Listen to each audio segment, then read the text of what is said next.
Hello everyone and welcome to round 4 of the Sinquefield Cup. It is a game that I'm sure a lot of you guys were very eager to see. It is Moke and Niemann versus Alireza Firouzja, and yesterday Hans defeated Magnus Carlsen with the black pieces, which is an incredible feat, and now if he can pull off a win against Alireza, that will truly be amazing, but as you guys know how strong Alireza is, that is much easier said than done.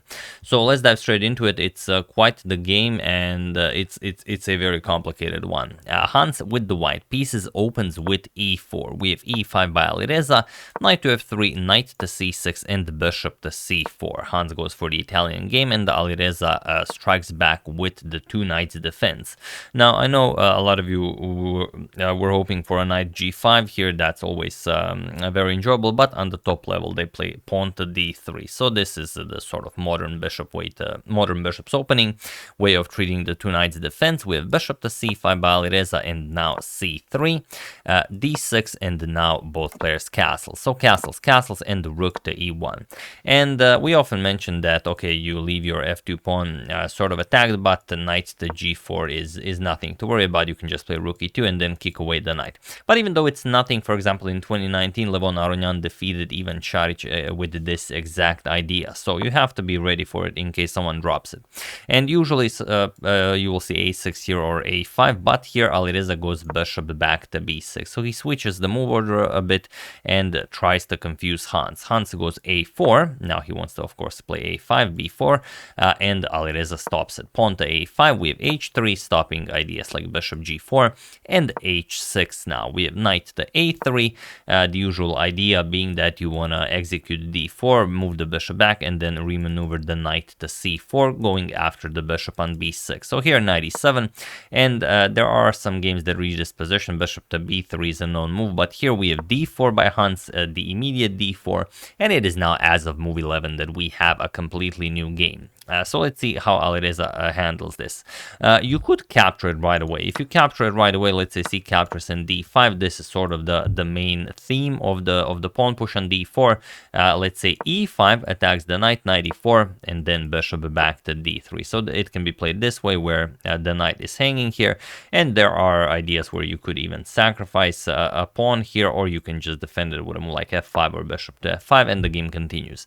But instead, Alireza just goes knight to g6. And okay, now bishop back to f1. The bishop is always useful on f1 in positions like these, because it's a really good defender, and also, like we mentioned, you want to clear the c4 square to get your knight back into the game. So c6, we have knight to c4, and now bishop to c7. And now Alireza has a very strong bishop pair here, eyeing that king side, and also the knights are very nicely placed.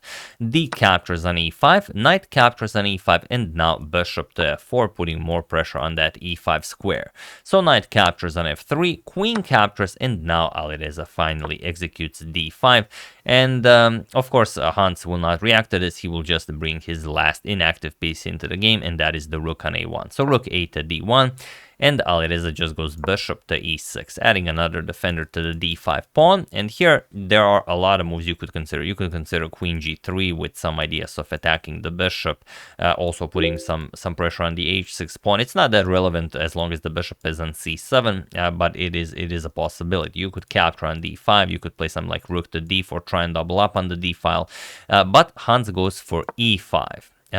Which is very, very nice, as you no longer have to worry about the dark square bishop. You're kicking away the knight, and then you might have some ideas of maybe sacrificing on h6. Who knows? Maybe some nice rook lifts are coming in.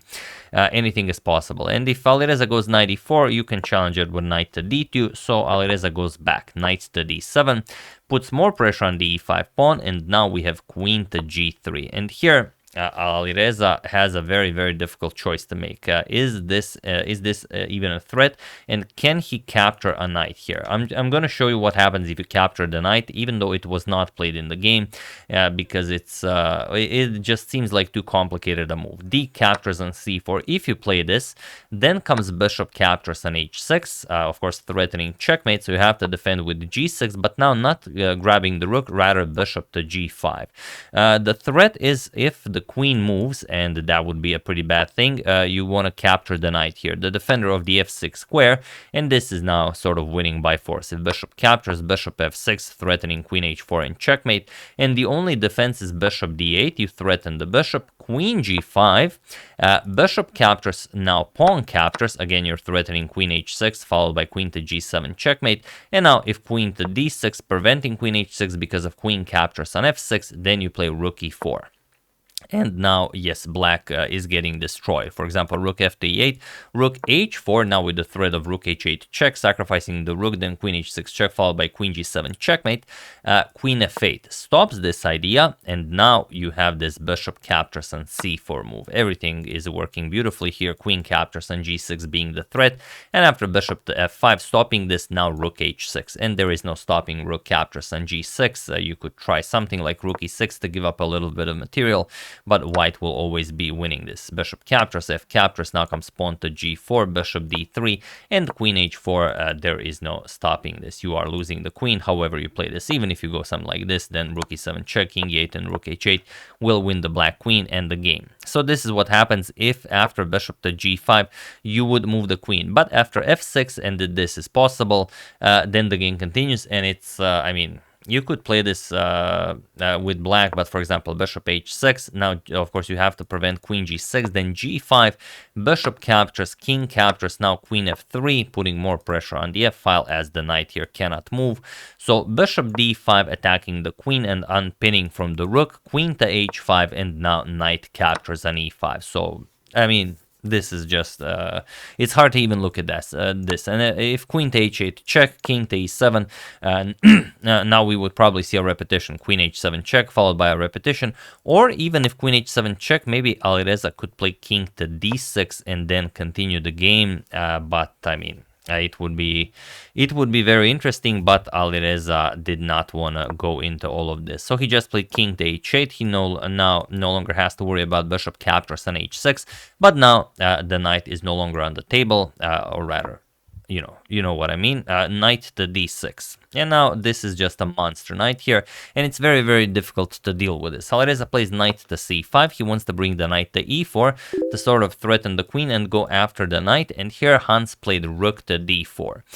Supposedly c4 is winning here, but it's or rather maybe even close to winning, maybe something where Hans could just play for the win, but it's very, very hard to see. Problem is, the knight is not greatly placed on c5. Basically, you want to play bishop captures, and then after pawn captures, play queen e3. The problem is you can't play this right away. If you play this right away, captures, and queen e3, you attack the knight and the h6 pawn. Now king h7 is possible, and after queen captures on c5, there's this annoying bishop to b6. That's the problem. You have to move the way all the way to a3 and then queen h4, and it's not that easy to play this, or yeah, it's not as clean. However, if after knight to c5 you first play c4, then it's a bit different. Now Alireza does not have a great move here, as knight to e4 is no longer an option. If of course knight captures, d captures, you lose the queen. So basically the idea is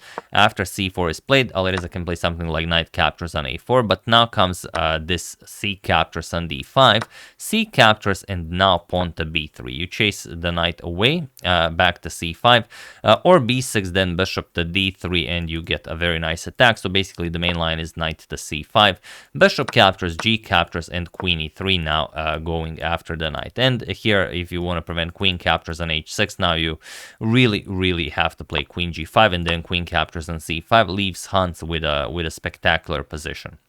But okay, Hans played rook to d4. It's, of course, impossible to see everything. And now we have bishop captures on d6. Alireza happily gets rid of this monster knight. E captures on d6, and now knight e4. Going after the queen, preparing to win back the pawn. But Hans says not today. He plays rook, or rather this rook captures knight on e4. He gives up the exchange to mess up Alireza's pawn structure in the center, win a pawn, and then have a beautiful pass pawn on d6, and maybe even some sort of an attack against the black king. So d captures on e4, we have rook captures on e4, and now queen to f6 by Alireza, and now bishop to d3. You could also consider bishop e3, trying to get that bishop here, or maybe even try and have it ready for bishop to b6. If the rook ever comes to d8, then maybe you can put it on c7, attack the a5 pawn. So this is all in the position. Hans goes bishop to d3 right away, and now Alireza just goes bishop to f5. So he manages to trade off some material. Rook e3, bishop captures on d3. We have rook captures on d3, and now queen to f5, attacking the rook here. So queen e3, keeping, of course, the rook nicely defended, and always having this nasty threat of queen captures on h6. And with the rook so active, it could get ugly. So Hans has to absolutely activate the rooks. He plays rook f to e8, attacks the queen, queen d2, now getting ready to push the passed pawn, and rook a to d8.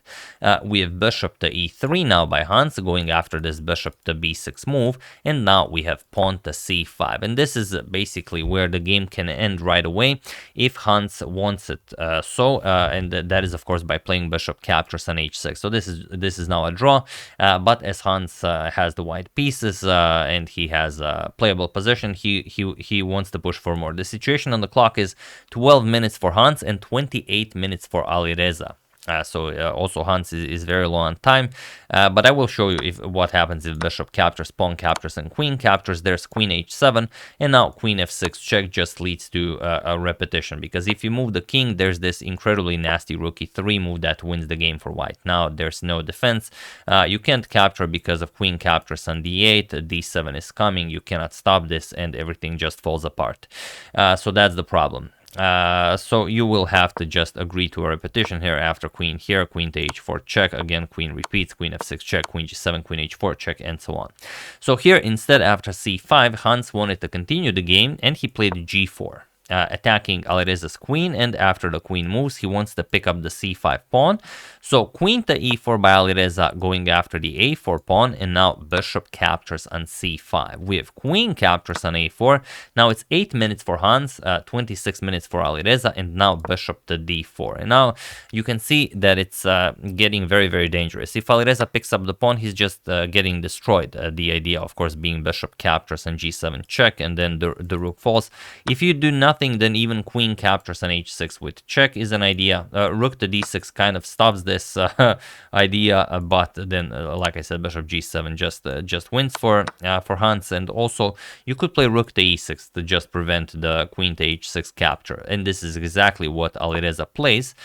We have bishop to b6 now, attacking the rook, rook to d7, and now bishop to c7. So Hans keeping his passed pawn alive, and the two rooks are unable to do anything about this. And now the position is very, very complicated. Alireza is better here. He could push for the win here, but he doesn't. Here, Alireza actually forces the game into a quick draw, but the real way to fight here is queen to a1 check. And after the king moves, rook e1, and now the king hunt begins.